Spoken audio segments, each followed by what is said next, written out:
É, vamos lá. Como é que vai, Lucatelli? Tudo jóia? Olá, Sanderson, boa noite. Tudo bom? Tá me ouvindo bem? Estou ouvindo bem. Tô ouvindo bem aqui. É, então, muito obrigado, cara, aqui por ter aceitado o nosso convite, né? É, o Lucatelli, ele é gerente sênior de soluções, executivo gestor de inovação, certo? 17 anos de experiência, isso aí, né, Lucatelli? Sim, isso aí. Eu trabalho já na área digital há 17 anos, eu tenho 17 anos de carreira, né? Sempre trabalhei nessa área digital. Hoje eu sou head de transformação digital na CNP Seguradora. Isso, né? Tem o MBA, né? Economia Comportamental pela FGV, certo? Aí eu tô Isso. com o teu. A Vitória me passou tudo aqui, cara. O teu. Bem, eu não vou detalhar isso aí, tá, Lucatelli? Beleza? Não, claro. Eu tenho um slide, eu vou me apresentar rapidamente aqui, tem um slide para isso.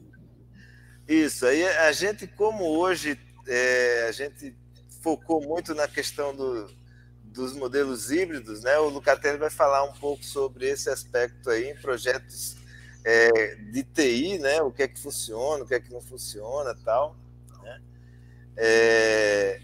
E acho que tá com você, Lucatelli. Fica à vontade aí e te agradecer novamente aí pela participação aí. Prazer te conhecer, tá, cara?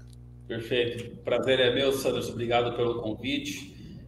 Obrigado aí, pessoal. Parabéns aí para quem está assistindo a gente até essa hora dessa quinta-feira à noite. E acompanha amanhã também, né? Acho que eu sempre parabenizo quem troca o happy hour por conhecimento, né? Aquisição de conhecimento. Eu vou compartilhar minha tela aqui com vocês. Só um minuto.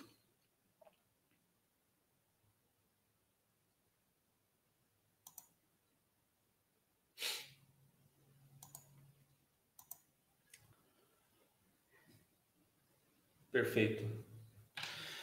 Vamos lá, pessoal. O tema da minha apresentação hoje é métodos híbridos de desenvolvimento de software, o que funciona e o que não funciona, né?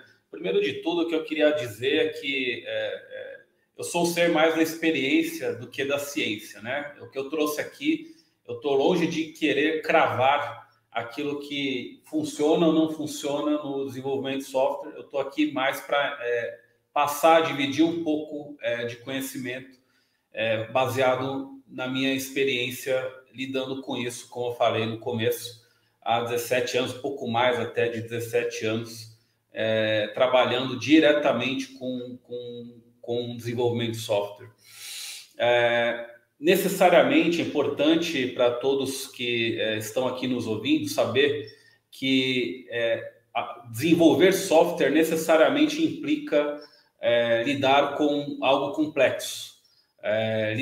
Eu não sei quem que está nos assistindo já teve a experiência de desenvolver algo, trabalhar alguma linguagem de programação. Se não teve ainda, recomendo que tenha, recomendo que teste alguma linguagem, pratique alguma, porque logo vocês vão ver que se trata de uma atividade baseada em tentativa e erro, necessariamente. É uma natureza diferente de atividade. Anos 90, 2000, né, a gente teve um boom de empresas que passou a ter a necessidade de desenvolver os seus próprios softwares, desenvolver as suas próprias ferramentas. Em 2007 teve o lançamento do smartphone, as empresas passaram a ter que também ter seus negócios em aplicativos, passou a ter que desenvolver aplicativos e passou a ter que internalizar essas competências, né? E logo se observa, né, na virada do século, né, já se observou um pouquinho antes até, já se observou que esta é uma matéria que tem algumas características especiais, né, que demanda também abordagens diferentes que foram empiricamente sendo praticadas e descobertas e evoluídas e continuam ainda sendo, né? Mas, rapidamente, vamos entrar aqui no conteúdo do material. Eu tenho poucos slides para mostrar, como vocês viram, né? Eu vou falar aqui, basicamente, só uma introdução minha. Então, como eu falei, eu sou Head de Transformação Digital na CNP Seguradora. Já fui diretor de Tecnologia e Inovação na UIS. Faço, às vezes, pontas de professor, né, no Senac, como professor convidado. E fui também diretor de inovação na MJV, que foi uma consultoria, é uma consultoria, foi pioneira na implementação do Design Thinking em âmbito comercial no Brasil. Aqui estão os meus contatos, meu site, meu e-mail, meu LinkedIn. Fiquem à vontade, caso seja de interesse, entrar em contato comigo. Eu trouxe aqui para a gente começar o nosso diálogo, pessoal, uma questão que eu julgo essencial para a gente começar uma análise, porque de forma bem simples, bem simplificada, todo gestor de projeto ele vai lidar com esta estrutura nas suas empresas, né, no ambiente aqui de aplicação. A gente tem um mecanismo de entrada e um mecanismo de saída, né? O gestor do projeto, normalmente, ele está aqui no meio, né? Existe alguma coisa que acontece aqui no meio, entre entrada e saída, para que essa saída ocorra de forma bem sucedida. Essa entrada eu estou trazendo aqui alguns exemplos, né? Você tem normalmente um desejo, uma intenção, uma oportunidade, uma necessidade, um problema, uma dor e uma pergunta, oriunda normalmente de uma outra área, né? A gente costuma dar um label para essa área, né? Chamada área de negócios, né? A gente costuma ter advinda dessa área de negócios alguma esses tipos de entrada que eu estou dando aqui como exemplo. Existe uma área que recebe essa demanda, né? Normalmente, quando a gente está falando no ambiente de tecnologia, no ambiente de software, essa área normalmente a gente chama de área de tecnologia, né? Ou às vezes até áreas meios, né? A gente costuma chamar nas empresas. Área meio aqui, área de tecnologia. O que acontece frequentemente, né, nas empresas é que essa área de negócio, e eu vou colocar aqui, vamos personificar essa área de negócio, às vezes um executivo de negócio, ele tem normalmente uma ideia, né? Ele tem normalmente essas variáveis aqui que eu falei, ele tem um desejo, ele tem uma intenção, ele viu alguma oportunidade de negócio, ele tem alguma necessidade, ele detectou algum problema, alguma dor, ou ele tem alguma pergunta. E uma coisa que frequentemente acontece, independentemente do que das metodologias empregadas de gestão de projetos aqui no meio, aqui a gente tem colocar aqui os métodos, né, empregados aqui,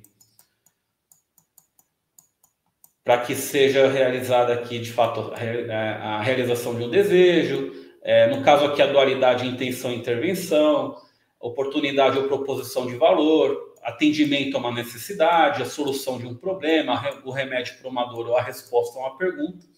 Independente do método empregado, uma coisa que acontece muito frequentemente, e eu vejo isso como uma falha dessas áreas receptadoras das demandas, encarar esses tipos de entrada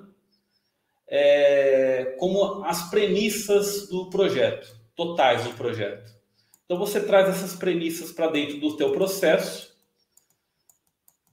Então, por exemplo, a premissa dessa área de negócio é que determinada necessidade de negócio será resolvida com software, né? Então, ele traz para a área de TI essa demanda. Me desenvolve uma plataforma, me desenvolve uma funcionalidade nova e, a partir dessa premissa, a partir desse axioma, tudo se desenrola. Então, se eu for da escola tradicional, né, eu vou fazer todo o planejamento do projeto, eu vou fazer todo o levantamento dos requisitos, vou levar um tempo fazendo isso, depois eu vou implementar de uma vez só e vou entregar. E se eu for da escola ágil, eu vou ter como premissa que eu vou trabalhar em ciclos curtos de entrega e eu vou entregando partes dessa demanda para esse sponsor, né, que a gente chama. Isso aqui já é o primeiro erro que eu detecto quando a gente está falando de desenvolvimento de software. Se você encarar 100% das premissas que vêm de alguma área interna da sua empresa, você já corre o erro de você chegar aqui nesse input de saída e entregar alguma coisa que provavelmente você vai entender que vai satisfazer o teu demandante inicial, só que muito provavelmente não vai satisfazer o cliente da empresa ou os usuários que serão impactados por essa ideia que veio dessa área de negócio. Por que isso acontece? Porque normalmente essa pessoa de negócio, por mais experiente que ela seja dentro daquele business, ela vai normalmente colocar dentro das premissas do pedido dela aquelas variáveis que para ela são próximas.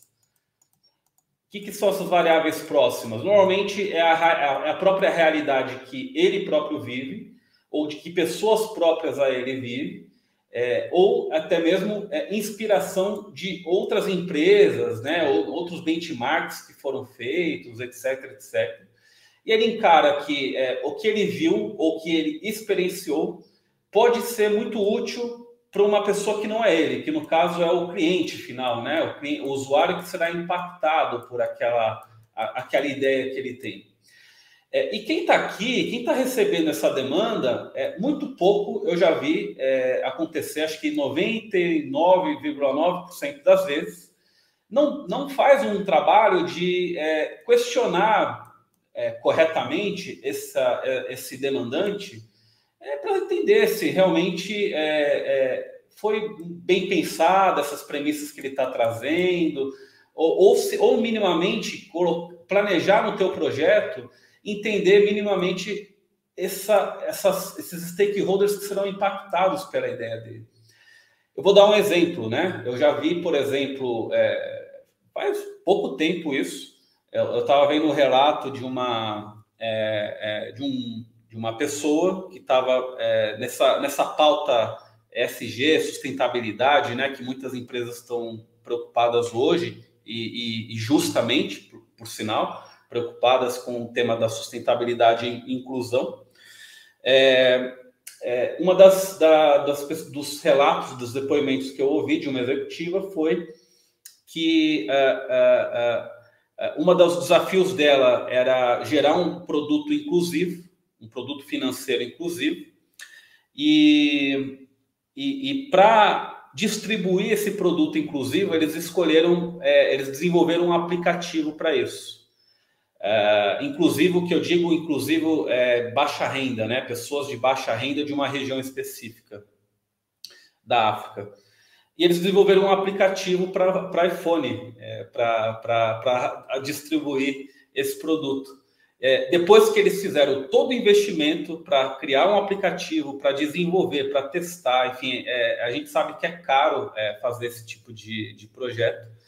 Eles perceberam que, de fato, não estava tendo adesão, porque, de fato, o usuário-alvo deles não tinha sequer acesso a nenhum celular, não tinha acesso a celular. Então, o mecanismo de distribuição que foi escolhido foi totalmente errado, né? Você, no fim do dia, desenvolver um projeto, desenvolver um aplicativo que era inalcançável para aquele cliente final.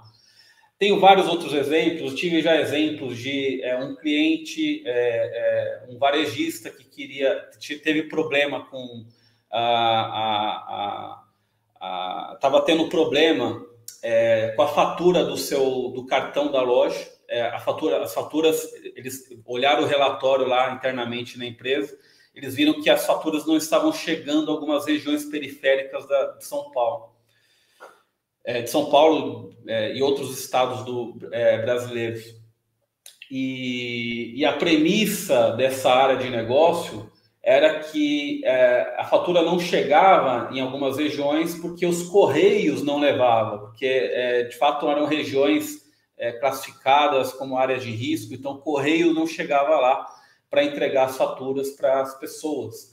E aí a premissa deles foi, já que todo mundo usa aplicativo, né, o aplicativo chega na mão de todo mundo, vamos desenvolver um software, né, um aplicativo para a pessoa ir lá e gerar e fazer o cartão dela, né, fazer o cartão e gerar a fatura do seu cartão de forma totalmente digital.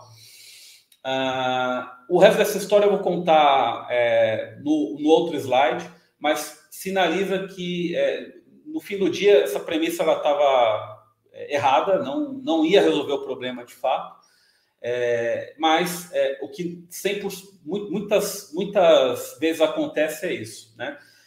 Então há de se, como pessoas aqui, né, receptadoras de demanda, gerentes de projeto, enfim, é muito importante você se ater realmente a raiz dos desejos, a raiz das intenções, a raiz das oportunidades, necessidades, problemas, ou dores ou perguntas que vêm de outras áreas internas que você acaba interagindo. É importante você tentar buscar essa semente, buscar essas causas raiz que estão por trás, às vezes, de um pedido que chega dessas outras áreas. E aí, pessoal, o que traz bastante aqui, o que eu vejo aqui no meio, né, um problema muito frequente dessas áreas que fazem essa recepção de demandas, é que normalmente essas áreas elas aprendem alguns métodos, né, na escola, na faculdade, enfim, no trabalho, elas aprendem alguns métodos, né? E acabam se apegando muito a esses métodos, né? Acabam achando que, beleza, eu já aprendi lá o método tradicional de desenvolvimento de projetos, ou aprendi um método ágil específico, eu gosto muito do framework Kanban, ou o framework Scrum, ou o método Kanban. Eu me apego muito a eles e eu acabo ficando muito enviesado também, né? Então, normalmente... a gente tem áreas demandantes que carregam vieses e, ao mesmo tempo, essas áreas meio, as áreas de tecnologia, também carregando os seus próprios vieses, né? Então, trazendo os seus próprios métodos que alguma vez foi aplicado, alguma vez já funcionou, e, no fim do dia, eles acabam enquadrando todas as demandas nesses métodos, nesses framers, sem muito questioná-los, sem muito entender se esse aqui é o melhor frame que se encaixa à raiz desse problema. Perguntas básicas que, no modus operandi do dia a dia de uma empresa, de fato não são realizadas, não são feitas, né? E acho que uma pergunta que vale todo mundo aqui se fazer no dia a dia aqui de gestão de projetos é: quem de fato você está atendendo na hora de desenvolver uma solução? Se você identificar que você só precisa atender a sua área demandante, beleza, você vai realizar aqui uma satisfação de um desejo, vai satisfazer a tua área demandante ou não, mas você não vai impactar satisfatoriamente o teu cliente final. Você vai acabar gerando um prejuízo para a tua empresa, porque de fato não é algo de valor, né, para esse cliente final. Ou seja, acho que tem que ser pactuado a quem realmente o que realmente é o sucesso daquele pedido, o sucesso daquela demanda, né? Não tem que ser necessariamente as premissas que já vêm logo dadas, mas sim o apego aqui à pergunta, à essência da questão, à essência daquele desejo, a essência daquele negócio. E outra coisa aqui, pessoal, olhando já para esse lado aqui da saída agora, uma característica e um erro que eu vejo muito frequente em software, é software ser tratado com começo, meio e fim, né? Então, você vai lá, estrutura um projeto, ou você cria uma expectativa inicial que você vai fazer um investimento em software, e esse investimento ele vai acabar, né? Ele vai chegar no final e o software vai ficar pronto e você nunca mais vai colocar a mão nele. Isso aqui é um ledo engano, né? Que muitas organizações cometem. quando você decide, de fato, desenvolver software, fazer essa atividade, e essa atividade ela é parte importante do teu negócio, você tem que entender já de cara que todo software ele é perecível, tá? Todo software ele estraga com o tempo. Softwares são perecíveis. Se você, em algum momento, a sua empresa decidiu desenvolver internamente um software, esse investimento, esse software ele tem que continuar vivo enquanto o negócio da tua empresa continuar de pé e dependente desse software. Tá? Então, ele é vivo, ele não acaba. Ele pode começar como um investimento inicial, caso ele não exista, mas depois de pronto, não existe software pronto. Ele está sempre beta, ele está sempre sendo melhorado, ele está sempre sendo incrementado. Se você para o desenvolvimento, a manutenção daquele software, invariavelmente, digamos que você fez o software super corretamente, não tem bug nenhum, ele está funcionando tinindo, você parou de dar manutenção nele hoje, daqui 1 mês, daqui 2 meses, daqui 3 meses, as bibliotecas dele vão estar desatualizadas, as dependências dele vão ter gerado brechas de segurança que serão exploradas por algum hacker e, invariavelmente, teu software vai ser um gap na tua empresa, ou um gap de segurança, ou um gap de experiência pesado, de acordo conforme o tempo passa, porque as tecnologias lá fora elas vão continuar evoluindo. O teu software, se ele parar, você está criando um grande problema para a tua empresa ao invés de uma solução. Dito isso, pessoal, deixa eu apagar aqui. Deixa eu limpar um pouco mais esse slide. De forma resumida, o que eu quero trazer aqui nesses slides, nesse slide inicial, né? Esse slide mais para a gente pactuar um entendimento inicial do que significa trabalhar com software, né? De forma geral, você aqui sendo essa pessoa que está recebendo essa demanda e entregando solução,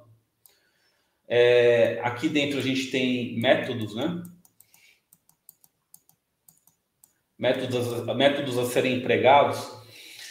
A gente tem aqui variáveis do ambiente, né? Variáveis daquele mercado, variáveis daquela empresa que precisam ser consideradas na hora de empregar um método. Acho que uma grande mensagem aqui inicial para quem trabalha com software, que por si só já é uma atividade complexa, sejam metodologicamente educados.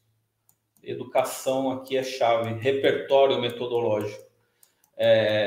Existe uma sopa de letrinhas de métodos ágeis, de métodos tradicionais, de mistura, né, de hibridismo. A gente viu no começo do colóquio um painel específico sobre hibridismo. Aqui existe uma questão chave que criação de repertório e aplicação desse repertório de acordo com a necessidade original do projeto. E a aplicação desse repertório para que você consiga satisfazer não só aquele que vocaliza a demanda, que traz a premissa, mas satisfazer também as pessoas que serão impactadas pela premissa. Tá? Então, existe um rol de metodologias e eu recomendo para todo mundo. Tenham um intervalo de tempo para vocês, uma meta a cada X tempo, para que vocês consigam aprender novos métodos. A educação metodológica ela tem que ser constante. Ela não pode parar. Cada dia, cada mês surge um método novo. E é por aqui que vocês trazem repertório para lidar com uma variedade muito grande de situações de entrada que vão acabar aparecendo para vocês. E aí, o que de fato, acho que para a gente classificar aqui o termo, né? O que funciona, o que não funciona, um método que realmente funciona é aquele método adequado às variáveis do ambiente, às variáveis daquela empresa, daquele negócio, adequado às variáveis daquele desejo específico, daquela entrada específica do projeto, e que realmente solucione dores que não necessariamente venham a priori. Pode ser que você tenha que descobrir elas, às vezes até durante o teu projeto, e que solucione principalmente as dores do teu cliente final. Como é que, mas esse é um discurso que todo mundo fala, né? Puta, foco no cliente, a gente sabe que a centralidade no cliente é importante, todo mundo fala disso. Como é que a gente traduz isso? Então, vou trazer para vocês agora, pessoal, 2 exemplos. Um exemplo em pequena escala, de aplicação prática, disso que eu estou falando, e outro exemplo de aplicação em larga escala, para a gente chegar aqui e tentar tangibilizar isso que a gente está conversando agora. Essa imagem, pessoal, eu vejo ela hoje em dia circulando bastante em algumas palestras e tal. Eu fiz essa imagem aqui em 2016, com base em situações reais que eu vivi, trabalhando para vários tipos de empresa, em cenários bem diferentes de desenvolvimento de plataformas, aplicativos, software de maneira geral. Isso daqui ele tangibiliza um pouco o que eu estou dizendo, né? Você trazer um processo de design thinking, uma abordagem de design no começo do seu projeto para que você consiga dar início a um processo de entender as premissas iniciais que chegam e também colocar o teu cliente final ou usuário final no processo, tá? Então você acaba trabalhando nessa questão ambivalente quando a gente fala aqui de começar por uma imersão empática no contexto daquele desafio. Então, eu trouxe aqui, eu não vou muito aqui me estender nas etapas do Design Thinking, né? Imersão, análise, ideação e prototipagem, mas basicamente a gente está falando aqui de guardar, ouvir a premissa inicial, guardar essa premissa num cantinho, e dedicar parte do teu projeto de software a entender de fato as experiências do usuário final, do cliente final. Aqui, recuperando aquele exemplo que eu estava dando do cartão, né, da fatura que não chegava na casa das pessoas, num varejista, quando no projeto a gente foi, de fato, fazer a imersão no processo de contratação de um cartão, de uso daquele cartão e tudo mais, as motivações de utilizar o cartão. Então, foram utilizadas várias técnicas de entrevista, técnicas de cliente oculto, técnicas de sombra, naquele balcão que faz o cartão daquele varejista. Foi detectado só nessa fase de imersão que, por meio de um cliente oculto que foi feito, um das pessoas da equipe do projeto fez um cartão. Esse cartão, na verdade, esse projeto ele tinha uma equipe, né? Então, assim, da equipe que fez o cartão em lojas diferentes, a de uma pessoa não chegou na casa dela. Aí a gente foi olhar, essa uma pessoa, ela morava não num bairro muito, muito distante, ela morava numa rua assim, bairro Nobre de São Paulo, e mesmo assim o cartão não chegou lá. E aí, quando a gente foi olhar, foi fazer sombra na hora de fazer o cartão, vimos vários clientes fazendo o cartão. A gente viu a atendente digitando o endereço no sistema, o endereço daquela pessoa, e ela digitou o endereço errado, né? E aí, na hora, o consultor foi lá e corrigiu ela. Falou, pô, essa rua não se escreve assim, é perto de casa, ela não se escreve assim, se escreve assado. Quer dizer, o sistema de cadastro do endereço da pessoa não tinha validação de endereço. Como muitos desses tem, que você vai lá, coloca o CPF, ele já puxa da base dos Correios. Esse sistema não tinha. Então, você já tinha um pecado original aqui, que que não era que os correios não chegavam porque as regiões eram afastadas ou eventualmente perigosas. Era porque o sistema de cadastro de endereço das pessoas não tinha uma validação de endereço. E você vai gastar um dinheiro para fazer um aplicativo para gerar fatura para os clientes, né? Então, quer dizer, você reenquadra o teu problema durante esse processo e um projeto que ia ser muito caro, muito grande, muito complexo, você reduz a complexidade dele e resolve o problema original daquele negócio. Aqui eu estou trazendo outras fotografias do processo, né? Análise, né? Que é você trazer os insights, fazer análise de clusterização, fazer mapeamento de jornada, entender qual que é a jornada que teu cliente percorre na utilização de um serviço, entender gaps reais de dores desse cliente, dessa jornada. E aí você acaba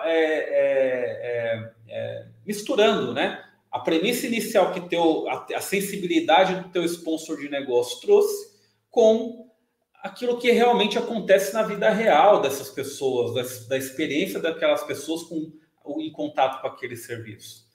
Fazer ideação, né? Fazer cocriação, eventualmente com o teu sponsor e áreas correlatas da empresa, isso que é muito poderoso para gerar solução que as áreas compram, né, que as áreas participam, eventualmente até o usuário final participar disso. Prototipagem, né, mecânicas de prototipagem rápida para você gerar aprendizagem, teste rápido para você ter feedback real daquelas funcionalidades que a gente imagina que vai ter sentido. Quando você põe à prova, não tem sentido nenhum para o usuário. Quantas pessoas aqui usam 10% das funcionalidades que tem no teu smartphone?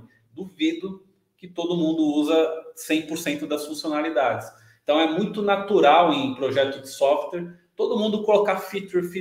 Eu acho que o usuário vai querer isso, eu acho que o usuário vai querer aquilo.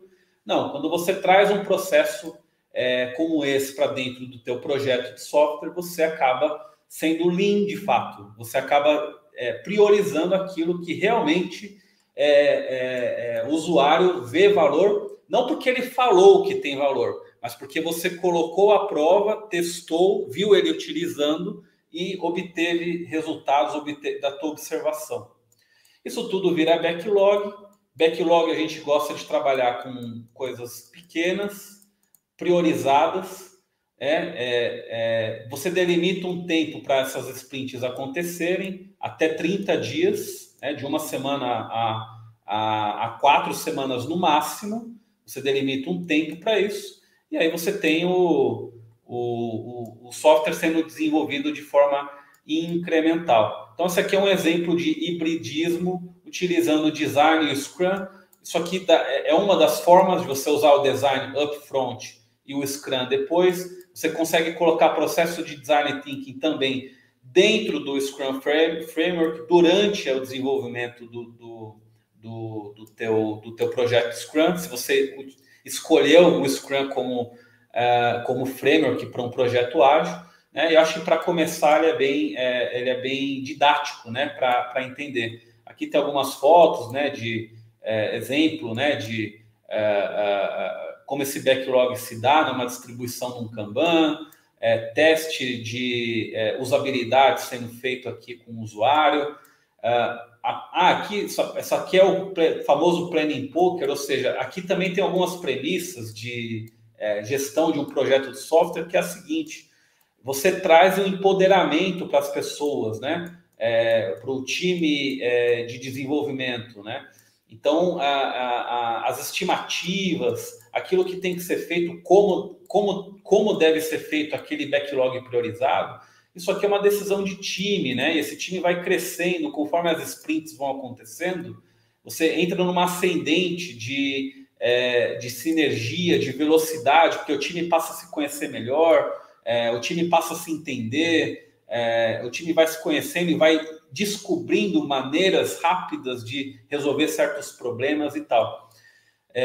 Fazendo reviews e fazendo retrospectivas. Isso aqui é importante, qualquer processo ágil vai ter isso. Vai ter reuniões após períodos curtos de tempo de entrega, reuniões para inspeção do produto gerado naquele período, bem como o método empregado dentro daquele período. Então, o time está o tempo todo revisando método e revisando o produto gerado pelo método. E é isso, durante um X número de tempo, faz com que os times sejam mais velozes e faz com que as entregas sejam mais assertivas, porque você vai conhecendo mais o negócio, você vai conhecendo mais o usuário. Então, como eu falei, pessoal, no início da apresentação, software é tentativa e erro, né? Você codifica, você testa o código que você fez, vê se deu pau ou não deu pau, e você vai aprendendo, né? Se deu pau, você corrige. Aqui a gente está fazendo isso em uma escala um pouco maior, uma escala de projeto. É como se isso aqui fosse um organismo vivo, de constante aprendizagem, entrega de valor e aprendizagem daquilo que traz valor ou não traz valor para o usuário, em uma escala pequena. Em seguida, eu estou trazendo agora, imagina uma escala maior, né? Então, essa aqui é uma outra experiência. Aqui é uma empresa que eu tinha uma diretoria, né? Que trabalhava basicamente dentro de uma organização por unidades de negócio, né? A gente tinha, então, imagina que cada bolinha dessa daqui é uma unidade de negócio ou unidade corporativa. E existia uma gestão matricial corporativa de tecnologia e inovação. Cada unidade de negócio dela tem seu próprio diretor executivo, algumas têm seus próprios conselhos, inclusive, feitas para explorar nichos de mercado específicos, diferentes, para ganhar agilidade nos negócios, né? Foi feito uma forma divisionada aqui de gestão do negócio, e cada unidade de negócio dessa dependia de software para as suas operações, para os seus negócios, para as expansões do negócio. Portanto, cada unidade de negócio era empoderada com uma ou mais squads atreladas a cada unidade de negócio. De forma autônoma, semi-independente, multidisciplinar, conectada com os desafios daquele mercado, entendendo como que tecnologia, como que software pode ajudar a expansão, pode ajudar na receita daquela unidade de negócio específica. Como que você gerencia, né, squads semi-independentes, autônomas, multidisciplinares, né? Capazes de gerar valor rápido para essas unidades de negócio, fazendo uma distribuição uma distribuição de responsabilidades. Unidade de negócio traz conteúdo para ser temas, né, desafios a serem trabalhados de forma digital nessas squads. E a unidade corporativa, no caso aqui a diretoria que eu era responsável, aportava método, aportava capabilities, aportava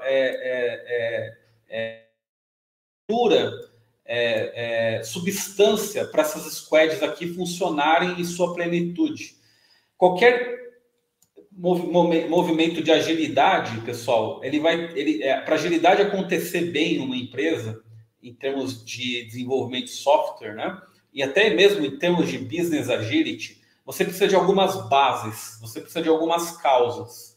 A primeira base são as tecnologias digitais. Você precisa ter um ambiente informacional organizado, você precisa ter uma esteira DevSecOps bem implementada, com os gates ali bem implementados, desenvolvidos, para que o software seja entregue, né, de forma contínua e passe por essa esteira que garanta qualidade e segurança mínima, né? Você precisa de base material para a agilidade acontecer. Você precisa ter um parque tecnológico organizado, com seus legados, né, com a tua gestão de APIs muito bem realizada, muito bem feita.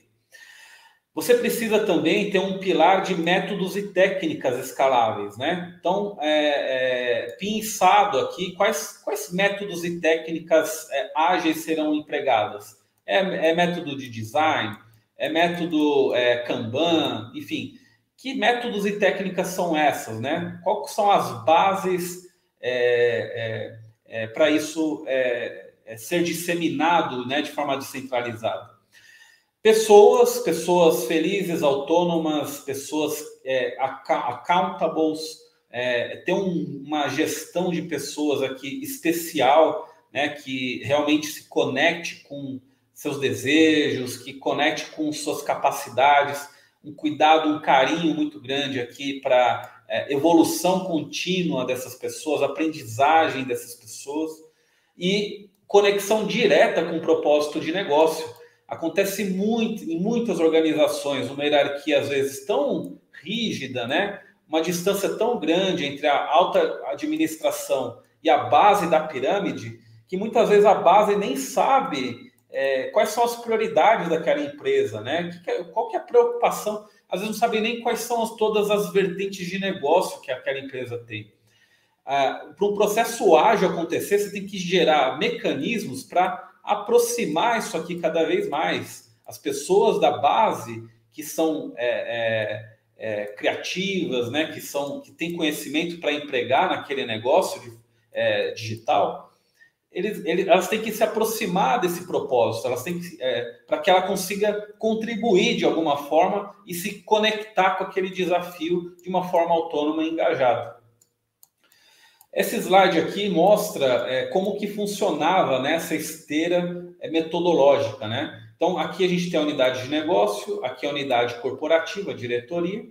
Aqui a gente tem, na unidade de negócio, a estratégia daquele negócio que era traduzida em OKRs, metas, né, de atingimento de negócio. E aqui uma cadeia que a gente chama de upstream, né? Método Kanban, quem conhece, né? No método Kanban a gente trata tudo que é feito antes da primeira linha de código, né? A gente trata como upstream, de forma bem grosseira aqui, tá, pessoal? Estou explicando que também a ideia não é falar sobre o Kanban especificamente. Mas em upstream, basicamente a gente utilizava aqui métodos de design, Service Design Thinking, como eu descrevi um pouco lá atrás, né? Como é que ele se dá. Às vezes, métodos curtos de design, né? Para desafios muito específicos, usar 5 dias numa design sprint para fazer concepção daquilo para o produto certo ser descoberto. Assessment tecnológico e destrinchamento desse upstream em user stories, requisitos para o time de desenvolvimento, na verdade, os desenvolvedores codarem, né, programarem. E aqui, outros métodos para desenvolver certo o produto, ou seja, engenharia de software para, de fato, permitir que o software seja entregue, ou aquela funcionalidade seja entregue com boas práticas, com nenhuma gambiarra, né, digamos assim, sendo desenvolvida, ou se for desenvolvida, de certa forma gerenciável, porque às vezes você quer priorizar a tua entrega, você vai fazer um puxadinho, mas esse puxadinho depois ele tem que ser corrigido via, né, melhoria contínua do código, né? Test Driven Development, cobertura de teste, né? Dinâmicas de code review e dinâmicas de teste, né? Para garantir qualidade naquilo que está sendo entregue. Aqui todo um pipeline CI/CD, delivery e constante observabilidade daquilo que foi entregue via técnicas de ITSM. Isso tudo, pessoal, era suportado por um mecanismo de gestão. Aqui a gente está falando aqui em escala, né? Onde parte da diretoria, a diretoria era dividida em 2. Parte dela era focada em entrega, ou seja, conexão com unidade de negócio, delivery rápido, contínuo para as necessidades daquele negócio, gestão funcional de todas as squads, backlog growth daquele produto digital, relacionamento com as unidades de negócio, gestão de custos e riscos. Aqui tinha 2 superintendências focadas nessa entrega. E aqui uma vertente de gestão baseada em competências. Baseada em... Quais são essas competências? Competências ágeis, gestão ágil de produto, design de experiência, engenharia back e engenharia front. Qual que é a diferença dessas duas? Uma está baseada basicamente em entrega de conteúdo assim, funcionalidade de negócio, aquilo que vai mudar o número da unidade de negócio, e a outra focada em método, de forma corporativa. Como mostra esse desenho aqui, métodos e técnicas escaláveis, gestão de pessoas de forma centralizada, tecnologias de forma centralizada, propósito de forma centralizada e entregas de negócio de forma descentralizada. Isso aqui era materializado assim, né? Uma gerência para isso, 2 superintendências com seus respectivos gerentes para isso, né? Com um propósito claro, né? Corporativo e de empresa sendo disseminado. E aqui, só para fechar a nossa conversa, só tangibilizando alguns números desse case, né, em 2 anos, né, de 2020 a 2022, de 70 para 154 pessoas na diretoria, né, era uma empresa em expansão. Esse processo foi escalável, né, de forma bem organizada para permitir esse volume de expansão rápido em 2 anos. De 10 squads foi para 19 squads descentralizados semi-independentes, 35 produtos digitais ao todo sendo gerenciados, 80.805 usuários únicos ativos, né, fora a recorrência de uso, que era gigantesca nos produtos. Parte dessa base de usuários era envolvida em pesquisa constante e teste desses produtos, beta testers, às vezes, alvos aqui de pesquisas, né, qualitativas, quantitativas que era feito justamente para retroalimentar esses produtos, né, ajudar na melhoria contínua deles. Esse aqui é o volume de commits, né, o tanto de código, né, subido em 1 ano. Aqui é um número de 2022, né, especificamente. Em 1 ano, 12.537, equivale a 1 commit a cada 8,5 minutos, quer dizer, uma esteira de SecOps muito boa. Releases, né? Esses commits, eles são agrupados em releases, funcionalidades que são entregues na ponta, 1 a cada 30 minutos em média, mais de 2 milhões de linha de código. Saímos de 0 para 73% de testes unitários, cobertura de teste unitário. Lembra que eu falei que o software é perecível? Teste unitário impede que o bisturi seja esquecido naquele código, né? Conforme as equipes vão trocando, enfim, aquele software continua existindo ao longo de anos. Teste unitário garante, ou pelo menos minimiza que erros grotescos aconteçam. Você mexe aqui e causa um bug em outra funcionalidade que não tem nada a ver. Isso é muito comum em legados. Mais de 80% do tempo das squads investido em inovações incrementais. Isso aqui é um valor muito bom, né? Muito comum, né? As squads ficarem muito dedicadas, tomadas com coisas de bugs, coisa velha, né? Então aqui a gente conseguiu liberar, por meio de engenharia de software e mecanismos de gestão, que isso pudesse acontecer. 1,3 milhão capitalizado via Lei do Bem, 85% de aderência estratégica nas entregas das squads. Isso aqui derruba um mito que às vezes as organizações não aderem ao ágil, muitas vezes com medo de dar muita autonomia para as pessoas, né? Se você gera para as pessoas autonomia e cola elas ao propósito de negócio, você consegue um resultado como esse, né? Então, isso aqui derruba esse mito, né? 100% da equipe com, no mínimo, 4 one-on-ones com o seu gestor direto e nota média de 95 de 100 com satisfação com as lideranças da diretoria de uma forma geral. Então, aqui é só para trazer 2 cases aqui para vocês, de como esse hibridismo, como essas formas, né, de desenvolver software, na minha experiência própria, podem ser encaixados aqui de forma bem sucedida num projeto de desenvolvimento. Obrigado.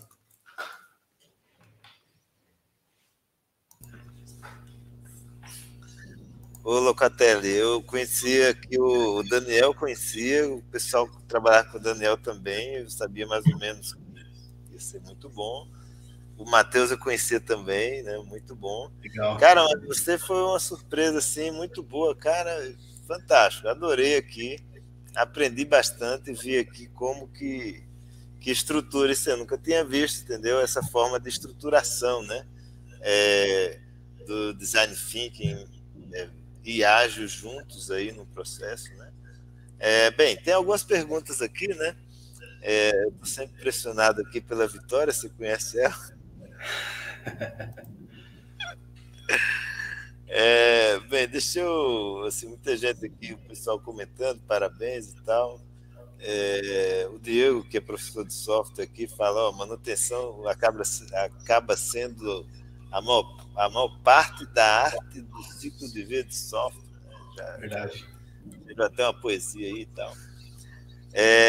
Bem, tem uma pergunta aqui, né, da Vitória, né, tá falando aqui, nesse contexto de negócio versus TI, geralmente um nível de diretoria trata de data e o time técnico trata de sprints/interações com o review. Como conciliar essa comunicação e expectativas de ágil e tradicional nesse processo onde a gestão pensa lá no business case, né? E o time está lá nos sprints, etc. Perfeito. E eu queria só complementar que, na verdade, tem uma pergunta que eu até coloquei aqui que era parecida, né? Como que na prática do pessoal de TI poderia interagir com o pessoal de negócios, se for esse caso, de diretoria versus área de programação, né? Enfim, para gerar essas saídas não adequadas, sabe? Então, uma questão é a comunicação entre as áreas, outra como que, de fato, isso pode ter acontecido na tua experiência, né? Para evitar as saídas inadequadas, né? Que seria gerar algo que, na verdade, não é a demanda, né? Legal. Bom, começando pela primeira questão da Vitória, existe um trabalho que eu acho que é a responsabilidade da liderança de um projeto ágil fazer, que é conseguir falar várias línguas necessárias para o projeto bem sucedido. Se a alta liderança de uma organização, a linguagem que ela entende é o Gantt, por exemplo, são as datas, é o escopo, a entrega, fica de responsabilidade desse líder conseguir traduzir aquilo que as squads fazem nessa linguagem. E aos poucos ir mostrando e aculturando, né? As mudanças, elas não podem ser disruptivas, elas não podem ser uma coisa abrupta. Eu já vi muitos projetos de transformação ágil em organizações falharem por tentativas como essa. Não, mas no ágil não é assim, e começa a ficar brigando com uma demanda que é justa da organização. Em qualquer empresa, as coisas precisam ter data, as coisas precisam ter minimamente alguma previsibilidade. Fica de responsabilidade desse líder ser metodologicamente educado, né? Ter sensibilidade para conseguir traduzir o que as squads estão fazendo na linguagem delas ali de sprints, né? Para a linguagem que aquele board entenda. E normalmente essa linguagem ela é da escola tradicional. E não vamos brigar com isso, vamos conviver com isso E aí eu acho que tem um hibridismo nos reportes, né? Na forma de traduzir aquilo que os times fazem para alta gestão. Acho que esse é um ponto importante. Com relação a entendimento de TI e negócios, nada como fatos e dados, né? Qualquer demandante de negócio, qualquer gestor razoável, ele será seduzido se você dizer para ele que aquela demanda inicial que ele tem, aquela ideia de alguma funcionalidade, aquela plataforma, não teve adesão em algum teste bem guiado que foi desenvolvido, por exemplo, né? É o caso aqui, eu estou dando esse exemplo. Ou tal funcionalidade não está tendo a adesão, né, que ele imaginava ter. Traz fatos e dados. Às vezes você traz resultado de um teste feito em papel, feito em protótipos. Às vezes você traz, se for uma funcionalidade já implementada, né, você gastou energia naquilo, traz o analytics daquela sua plataforma e mostra quantos usuários passaram ali e quantos clicaram naquela funcionalidade que ele achou que tinha valor, né? Então você começa a trabalhar, ao invés de contra-argumentar de cara, pega a premissa dele, trabalha outras variáveis e devolve com fatos e dados. Acho que é melhor do que tentar, às vezes, bater de frente.